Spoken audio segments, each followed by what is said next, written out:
तर आज आहे दसरा. दसऱ्याच्या सर्वांना हार्दिक शुभेच्छा. तर दसरा असल्यामुळे घरामध्ये पुरणपोळीचा तर नैवेद्य असतोच आणि पुरणपोळी बनवली जाते. तर आज मी पुरणपोळी बनवली, त्याचबरोबर देवांना नैवेद्यही दाखवला. काल आमच्याकडं परड्या भरल्या होत्या, आज देवाला पुरणपोळीचा नैवेद्य. काल भाकरी आणि म्हणजे बाजरीची भाकरी आणि पेंडभाजी वगैरे असते.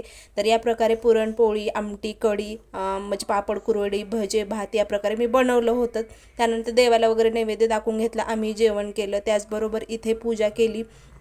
पूजा झाल्यानंतर आता घरातल्या वस्तू ज्या आहेत, वाहन वगैरे, त्याचीसुद्धा पूजा आज दुसऱ्या दिवशी केली जाते. म्हणून गाडीसाठी आणि एक छोट्या सायकलसाठी म्हणजे वंशच्या सायकलसाठी एक हार बनवला. घरीच बनवले मी, फुलं आणले आणि घरीच हार बनवला.